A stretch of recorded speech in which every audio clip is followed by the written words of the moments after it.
उसका फ्यूज तो उड़ा हुआ है। जब फ्यूज बनाने लगता है तभी उसका हाथ नंगी वायर पर टच हो जाता है और बिजली के झटके से कालू कौआ की मौत हो जाती है। टुनटुनी और मिंकी वहाँ दौड़ती हुई आती है।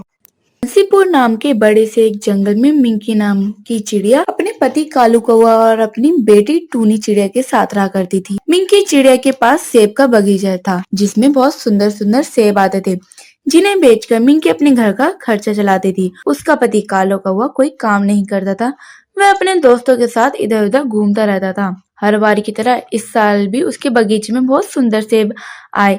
यह देखकर मिंकी बहुत खुश हुई। तभी उसके पास एक गोल्डी चील आया जिससे जंगल के सभी पक्षी डरते थे। वह मिंकी से बोलता है, क्यों मिंकी, इस बार तो तुम्हारे बगीचे में बहुत अच्छे सेब आए हैं। पेड़ में तो एक भी पत्ता नजर नहीं आ रहा है, सिर्फ सेब ही सेब नजर आ रहे हैं। मुझे तुम यह सब सेब बेच दो। गोल्डी भाई, दाम बोलकर आप ये सेब अभी ले जाओ, आपको किसने मना किया है? देखो मिंकी, दाम तो ज्यादा नहीं है, 1 किलो के 10 रुपए से 15 रुपए दूंगा, क्योंकि इस बार सबके बगीचों में सेब बहुत अच्छे आए हैं, इसलिए 10 से 15 रुपए दूंगा। यह अन्याय है चील भाई, मार्केट में तो 1 किलो सेब 100 के मिलते हैं और आप हमसे 10 में खरीद रहे हो। आप जो पैसे हमें दे रहे हो ना, वो बहुत ज्यादा कम है। हमारे सेब तो नंबर 1 क्वालिटी के हैं, एक्सपोर्ट क्वालिटी के तो कम से कम 50 तो देने होंगे, वरना कहीं और देख लो गोल्डी भाई। देखो बहन, अगर तुम मुझे ये सेब नहीं दोगी तो किसी को भी नहीं बेच पाओगी। पहले की तरह जहाँ चाहो वहाँ सेब नहीं बेच पाओगी। इस साल ये सेब तुम मुझे ही बेचोगी। अगर मुझे तुम दे दोगी यह 10 रुपए भी मिल जाएंगे, वरना यह सेब ऐसे ही सड़ जाएंगे। तुम मुझे सोच कर बता देना। इतना बोलकर गोल्डी वहां से चला जाता है। उसके बाद मिंकी घर जाकर अपने पति को सब बताती है। उसका पति काले कौवा से बोलता है, ए भाग्यवान, तो दे दो ना उसे 10 रुपए में, इतने सेब तो हैं। क्या जाता है? नहीं माँ, तुम उसे सेब नहीं दोगी। उस निठल्ले को कोई सेब नहीं मिलना चाहिए। वो पूरे जंगल में सभी पक्षियों को डराता है, धमकाता रहता है। बेटी, तू चुप हो जा। वह गुंडा है, कल को वो कुछ कर देगा तो। बाबा, आप तो डरते ही रहो। माँ, तुम उनको सेब नहीं मत बेचना। हम उससे डरना नहीं चाहिए, बल्कि उस डर का सामना करना जरूरी है। पर बेटी कैसे, हम उससे कैसे लड़ेंगे? अब तो हमारे सेब भी कोई नहीं खरीदेगा। माँ, हम सेब का जूस बनाकर बेचेंगे। अब आप सो जाओ। उसके बाद तीनों सो जाते हैं और अगले दिन उठकर उसकी बेटी अपनी माँ और पति के साथ बगीचे में जाती है और आमों को इकट्ठा करके उनका जूस बनाना शुरू करती है। उसके बाद उसे बेचने लगती है। थोड़ी देर बाद जंगल के बहुत से पक्षी उसके पास जूस पीने के लिए आए और उनसे सेब भी खरीद कर ले गए। सभी को उनका जूस बहुत अच्छा लगा। ऐसे ही कुछ दिन बीत जाते हैं। तभी एक दिन उसके बगीचे में वो गोल्डी भी आया और उनको बोला, अरे मिंकी, तुम्हारी इतनी हिम्मत, मुझे मना करके लोगों को सीधा जूस बनाकर बेचने लगी। चुपचाप ये सब रोक कर फल को मुझे बेच दो, वरना ठीक नहीं होगा। तभी टूनी बोलती है, अबे ओ दिमागहीन गोल्डी, जा यहाँ से, वरना अच्छा नहीं होगा। हम तेरी धमकियों से डरने वाले नहीं हैं। यह सुनकर गोल्डी को बहुत तेज गुस्सा आता है और वो टुनटुनी को घूरने लगता है। तभी टूनी चिड़िया वहीं पड़ी झाड़ू से उसे पीटने लगती है। यह देखकर उसकी माँ उसे डंडे से पीटने लगती है और दोनों माँ बेटी मिलकर उसे बहुत मारते हैं और उसे पीटते पीटते बंटी कबूतर पुलिस के पास लेके जाता है और उसे जेल में डलवा देता है। उसके बाद टूनी और मिंकी अपने जूस की दुकान और अपने आमों को बेचा करते थे और जल्दी बहुत सारा धन कमा लेते थे और खुशी खुशी एक साथ रहने लगते थे। तो देखा दोस्तों, कैसे टूनी ने बहादुरी से उस गोल्डी को जवाब दिया और उससे बिल्कुल नहीं डरी। तो आपको ये कहानी कैसी लगी और इससे आपको क्या सीख मिलती है, हमें कमेंट करके बताएं और हमारे चैनल को लाइक एंड सब्सक्राइब करें ताकि हम आपको अच्छी अच्छी कहानियां आपके लिए लेकर आएं। यह कहानी एक टुनटुनी नाम की एक चिड़िया की है। उसकी 15 साल की बेटी थी। उसका पति कालू एक कंपनी में काम करता था। वह बहुत ही ईमानदार था। कालू कौवा की ऊपरी आमदनी कुछ भी नहीं थी। उसे जितनी भी सैलरी मिलती थी उससे वह अपने परिवार का गुजारा करता था। एक दिन कालू कौवा जंगल से घर आया तो देखा चारों तरफ अंधेरा है और उसकी बेटी मिंकी मोमबत्ती में पढ़ाई कर रही है। अरे बेटी, तुम अंधेरे में पड़ रही हो, लाइट क्यों नहीं जलाई तुमने? पापा काफी समय से लाइट नहीं है। क्या बात कर रही हो? जंगल के सभी घर में लाइट जल रही है। रुको, मैं देखता हूँ, कहीं फ्यूज तो नहीं उड़ गया।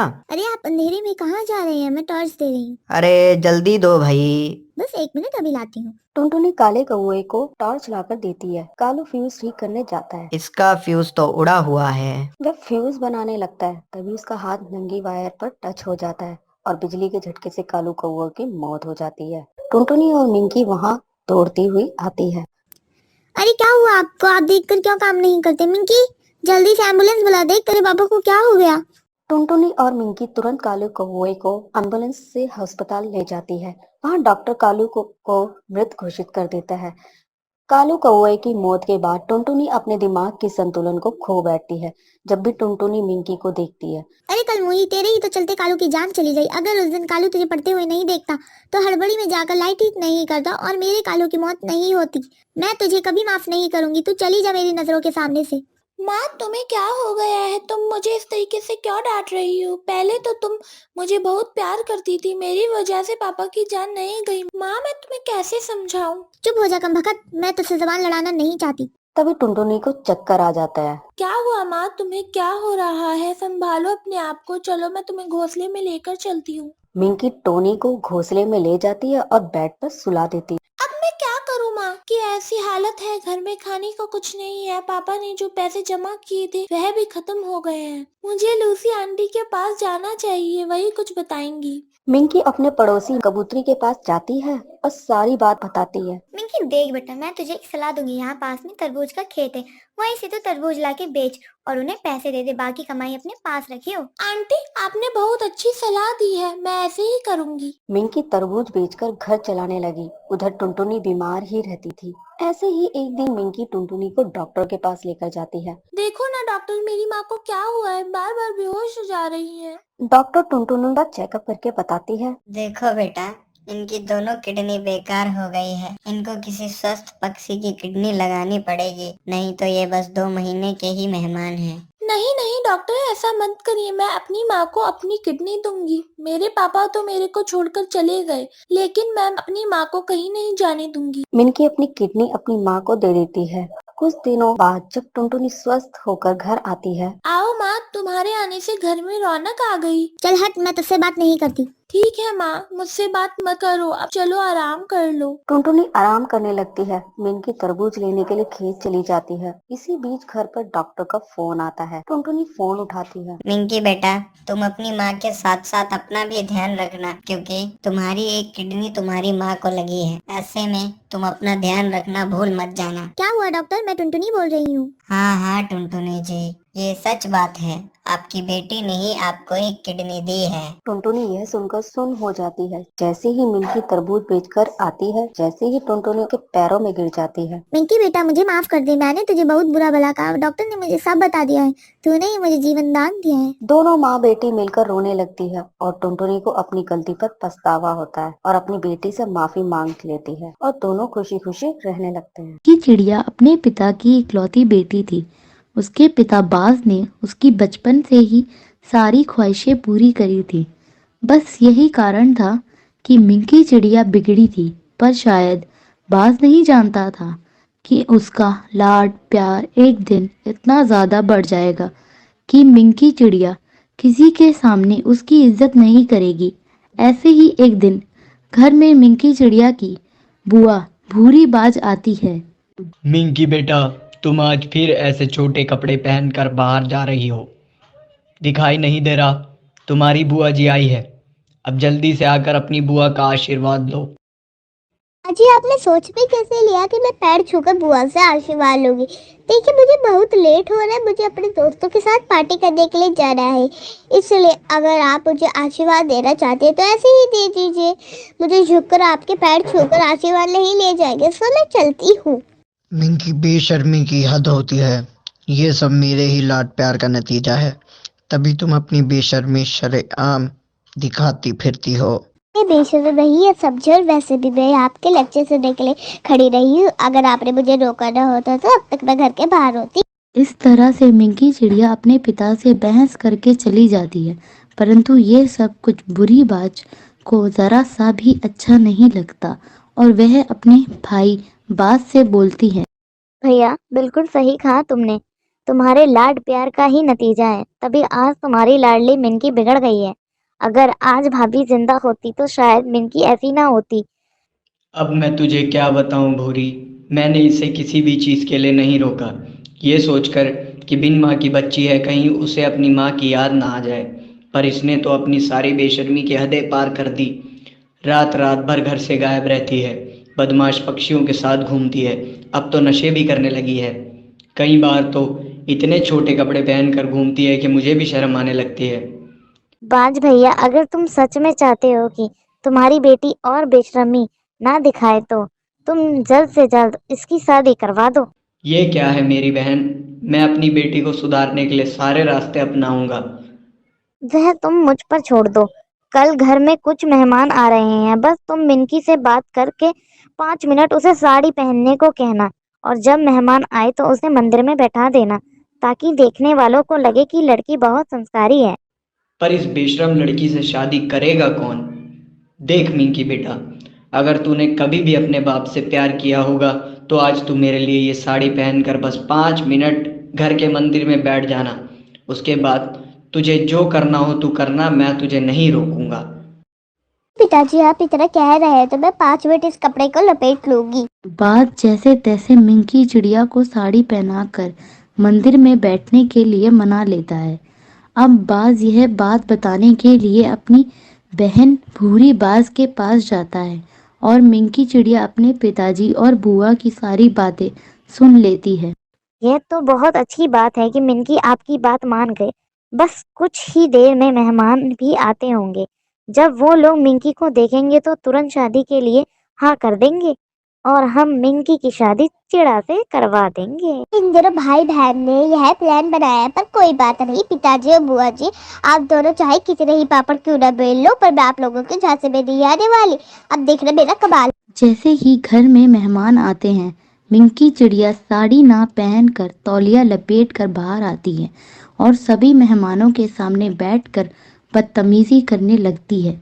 यह देखकर सभी मेहमान बाज को भला बुरा सुनाकर चले जाते हैं।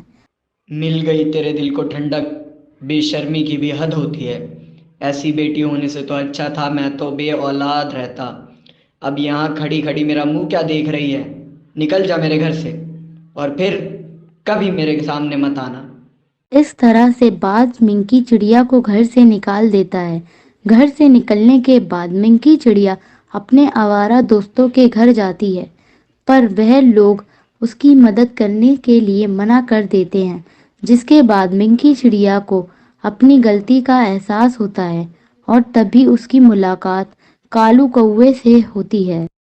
अरे मोहतरमा, किस ख्यालों में खोई है? आगे खाई है। अगर मैं समय पर नहीं आता तो तुम यहाँ से गिरकर नीचे नहीं, सीधा ऊपर जाती। तुमने मेरी जान क्यों बचाई? अगर मैं मर रही थी तो मरने देते रहो। मुझे क्या पता था मेरे मरने के बाद मेरे पापा की खोई हुई इज्जत वापस आ जाती। मैं एक बेटी होकर ऐसा कैसे कर सकती हूँ? अपने ही बाप को शर्मिंदा कर दिया मैंने। इतना बोलकर मिंकी चिड़िया रोने लगती है। कालू कौवा को कुछ समझ नहीं आता कि क्या हो रहा है। अब कालू कौवा उससे उनके रोने की वजह पूछता है। मिंकी चिड़िया कालू कौवे को सारी बात बताती है और कालू कौवा उसे अपने घर में रहने के लिए सहारा देता है। समय यूं ही बीतता है और देखते ही देखते उन दोनों को एक दूसरे से प्यार हो जाता है, जिसके बाद कालू कौवा शादी करके मिंकी चिड़िया के साथ उसके घर जाता है और उसके पिता से कहता है, अंकल जी, मैं जानता हूँ कि आप अपनी बेटी से बहुत नाराज है, उसकी शक्ल नहीं देखना चाहते, पर फिर भी आप उसे माफ कर दीजिए। माफ़ कर दूँ? कैसे माफ़ कर दूँ?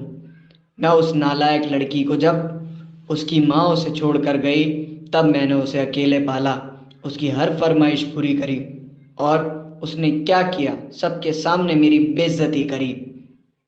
मैं आपका दामाद हूँ और मिंकी अब सुधर चुकी है। उसे अपनी गलती का एहसास है और आज मेरे कहने पर ही मिंकी यहाँ आपसे मिलने आई है। इस तरह से कालू कौआ बाज को सारी बात बताता है और मिंकी को उसके पिताजी के सामने आने के लिए कहता है। मिंकी, अपने पिताजी के सामने आ जाओ ताकि उन्हें विश्वास हो जाए कि उनकी बेटी अब बदल चुकी है। अब मिंकी चिड़िया अपने पिताजी के सामने आती है। मिंकी चिड़िया को साड़ी में देखकर उसके पिताजी बहुत खुश होते हैं और मिंकी चिड़िया को माफ कर देते हैं। आज तुझे देखकर मुझे तेरी माँ की याद आ गई। तेरी माँ भी बिल्कुल ऐसी ही थी, पर तू ऐसे बेशर्म होगी मैंने यह कभी नहीं सोचा था। मैंने उस दिन तुझे घर से नहीं निकाला था, खुद को तुझसे दूर किया था। तेरा बाप भले ही जिंदा है, पर वह अंदर से मर चुका है। जी मैं माफ़ी के लायक नहीं हूँ, फिर भी आप मुझे माफ़ कर दीजिए। अब मैं ऐसी कोई बेशर्मी नहीं करूँगी जिससे आपका सर नीचे होए। मैंने जो कुछ किया मुझे ऐसे सुधारना। इस तरह से बाज अपने कालू दामाद और मिंकी चिड़िया को अपना लेता है। बेशरम मिंकी चिड़िया की शादी एक समझदार काले कौवे से होने के बाद मिंकी चिड़िया फिर कभी ऐसी बेशर्मी नहीं दिखाती और इस तरह से मिंकी चिड़िया काले कौवे और अपने पिताजी के साथ एक खुशहाल जीवन जीती है। मिंकी चिड़िया एक बहुत ही जिम्मेदार चिड़िया थी। वह अपनी माँ लूसी कबूतरी की लाडली थी। लूसी कबूतरी की मिंकी के अलावा एक और बेटी थी जिसका नाम टूनी चिड़िया था। मिंकी और टूनी दोनों ही बहुत ही ज़्यादा सुंदर थी, लेकिन टूनी एक नंबर की आलसी थी। वह सारा दिन घर में बैठकर फ़ोन चलाया करती थी, तो वहीं दूसरी तरफ मिंकी एक अच्छे ऑफिस में काम किया करती थी। साथ ही घर की जिम्मेदारियां को भी बखूबी निभाया करती थी, जिस कारण घर में मिंकी का अलग ही एक मान सम्मान हुआ करता था। ऐसे ही एक दिन घर का सारा काम करके ऑफिस के लिए तैयार हो रही थी, तभी उसकी माँ लूसी कबूतरी से कहती है, अरे बेटा, मिंकी तो सुबह सुबह काम में लग जाती है, थोड़ा अपने ऊपर भी ध्यान रख लिया कर। तूने कुछ खाया भी नहीं अभी तक। माँ चिंता मत करो, मैं ऑफिस में खा लूंगी। अब मेरे पास इतना टाइम नहीं है कि मैं खाऊं। ऐसे कैसे? चाहे तो कितना भी लेट हो जाए, लेकिन मैं तुझे बिना खाए नहीं जाने दूंगी। माँ बेटी में ऐसा प्यार चल ही रहा होता है कि तभी वहां पर टूनी आ जाती है और टूनी चिड़िया अपनी माँ से नाराजगी दिखाते हुए कहती है, हाँ हाँ, सारा प्यार तो आपका बस आपकी बेटी मिंकी के लिए ही है ना माँ। मेरा तो कोई मतलब ही नहीं है। इस घर में तो मैं एक डस्टबिन की तरह पड़ी रहती हूँ किसी कोने में। यह बात तो तूने बिल्कुल सही कहा कि तू एक डस्टबिन ही है। घर में कोई काम तो करती नहीं, सारा दिन फोन चलाकर बस यहाँ वहाँ चैटिंग करती रहती है। अरे मिंकी से कुछ सीख ले, ऑफिस भी जाती है और घर का काम भी करती है। एक जिम्मेदार बच्चों के गुण हैं उसके अंदर, पता नहीं कब अकल आएगी तुझे। आपसे तो यही उम्मीद है मुझे माँ। माँ और टूनी, आप दोनों बस करो, मैं जा रही हूँ। ऑफिस और घर में लड़ना नहीं है। आप दोनों को शांति से प्यार से रहना होगा। शाम को मैं आप दोनों के लिए कुछ खाने के लिए लेकर आऊंगी। आप दोनों अपना ध्यान रखना। मिंकी इतना बोलकर वहां से चली जाती है। टूनी अंदर ही अंदर मिंकी को भला बुरा कहती है, लेकिन वह सामने से कुछ नहीं कह पाती। ऐसे ही शाम को मिंकी ऑफिस से जब आती है तो वह अपनी माँ और बहन के लिए पिज्ज़ा और चाउमीन, बर्गर और मीठे में चॉकलेट वगैरह लेकर आती है। यह सब देखते ही टूनी बहुत ही खुश होती है। तीनों माँ बेटी आराम से खा रही होती है। तभी मिंकी की माँ उसे कहती है, बेटा मिंकी, तू ना मेरी और अपनी बहन की हर छोटी बड़ी खुशी का ध्यान रखती है। तुझे पता है कि टूनी को खुश कैसे करना है और कैसे मुझे खुश करना है, मगर अफसोस इस बात का रहता है बेटा कि पता नहीं मैं तुझे वह खुशी दे पाती हूँ या नहीं जिसकी तू हकदार है। अरे माँ, आप भी कैसी बात कर रही हो? आप ही मेरी सबसे बड़ी खुशी हो और आप मुझे इतना प्यार करते हो। आपका आशीर्वाद मेरे साथ है, फिर और किस चीज़ की कमी है? मेरे पास सब कुछ तो है। यह सुनकर टूनी को बहुत ही गुस्सा आता है और वह खाना छोड़कर अपने कमरे में चली जाती है। ऐसे ही कुछ दिन बीत जाते हैं और टूनी अंदर ही अंदर मिंकी से बहुत ही ज़्यादा जलने लगती है। वह अपनी बहन से बहुत ही ज़्यादा नफरत करने लगती है और वह मन ही मन में ठान लेती है कि वह मिंकी को रास्ते से हटा कर ही रहेगी। ऐसी ही एक रात टूनी के कमरे में मिंकी जाती है और उससे कहती है, मिंकी दीदी, अगर आपके पास टाइम हो तो क्या आप मेरे साथ छत पर चलोगी? इतनी रात को क्यों टूनी, कुछ काम है क्या? हाँ दीदी, आपको कुछ दिखाना है, कुछ स्पेशल है। मिंकी टूनी की बात मानकर उसके साथ चली जाती है। तभी टूनी अपने हाथ में एक चाकू लेकर मिंकी की गर्दन पर लगाती है और उसे कहती है, ये है वह स्पेशल सरप्राइज, तुमने मेरा जीना दुश्वार करके रखा है। हमेशा माँ तुम्हारे बारे में ही सोचती है, मेरे बारे में तो कभी सोचती भी नहीं है। वह तो भूल ही गई है कि उनकी एक और बेटी है। हमेशा मुझे वो ताने सुनाती रहती है कि मैं निठल्ली हूँ, मैं नालायक हूँ, मैं कोई काम नहीं करती।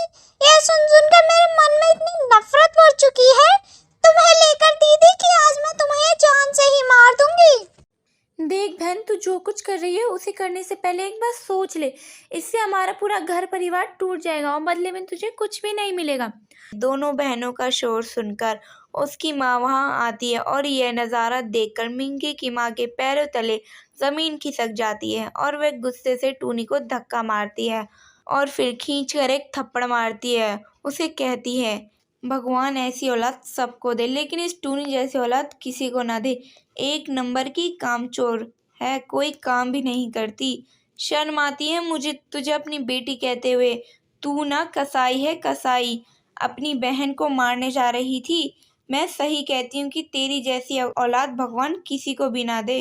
बस करो माँ, आप हमेशा हम दोनों बहनों की तुलना करती हो, जिससे टूनी के मन में बहुत सारी नफरत भर चुकी है मुझे लेकर। वह भूल गई थी कि मैं उसकी बड़ी बहन हूँ, जैसे आप भूल गई हो कि आपकी एक और बेटी है। अगर हम किसी को मोटिवेट नहीं कर सकते तो हमें उसे डिमोटिवेट भी नहीं करना चाहिए, लेकिन आप हमेशा मिंकी मिंकी करती रहती हो। कभी आपने यह नहीं पूछा कि टूनी क्या चाहती है?